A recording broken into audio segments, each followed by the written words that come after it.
हादसे के 8 दिन बाद रतलाम में जिंदा मिला व्यापारी। बांसवाड़ा पुलिस महानदी में शव तलाश रही थी। मोटा गांव से 2 व्यापारी लापता होने का मामला। बांसवाड़ा के मोटा गांव से 2 व्यापारी दोस्त लापता हुए।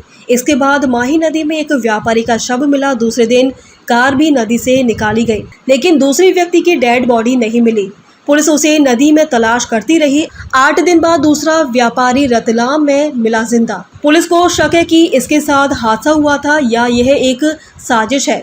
जानकारी के अनुसार मोटा गांव के 2 व्यापारी सुरेश सोनी और हर्षित शर्मा लापता हो गए थे, जिसमें सुरेश शर्मा का शव लापता होने के 4 दिन बाद भिलूड़ा के पास माही नदी में तैरती मिली थी। 1 दिन बाद कार भी नदी में मिल गई। संभावना जताई जा रही थी कि यह एक हादसा था।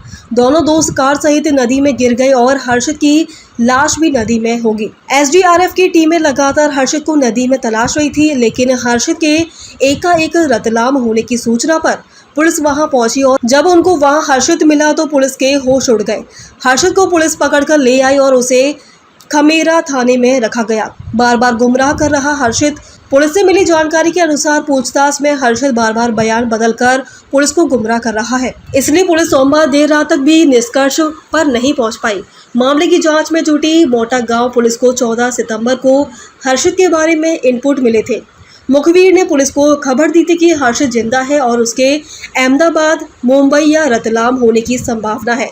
उसने अपने परिजनों से संपर्क भी किया। इसके बाद पुलिस ने हर्षित और परिजनों के मोबाइल कॉल डिटेल खंगाली। कॉल डिटेल से पुलिस पूरी तरह से आश्वस्त हो गई। इसके बाद पुलिस रात को ही हर्षित को पकड़ने के लिए रवाना हो गई। सूत्रों के अनुसार रतलाम के नजदीक हर्षित को पुलिस ने पकड़ लिया। मोटा गांव थानाधिकारी राम सिंह ने बताया कि हर्षित को तलाश लिया है, लेकिन घटना को लेकर अभी पूछताछ बाकी है।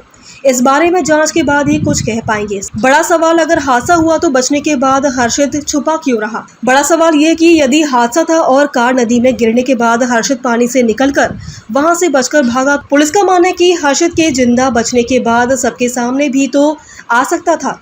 हर्षित के जिंदा होने के बावजूद सामने नहीं आना ही उसकी ओर से कुछ गलत करने की ओर इशारा करता है। हर्षित यदि हादसे में जिंदा बच गया था तो वह 8 दिन बाद तक भागा क्यों था?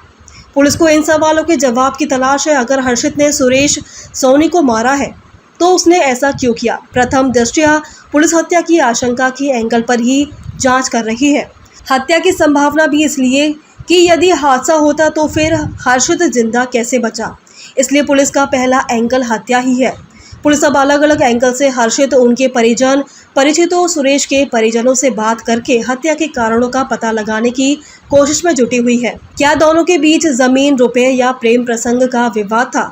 कार में हर्षित की चप्पलें मिली है। क्या हर्षित ने चप्पलें केवल यह दिखाने के लिए कार में जानबूझकर छोड़ी कि उसका भी हादसे में बह जाना मान लिया जाए?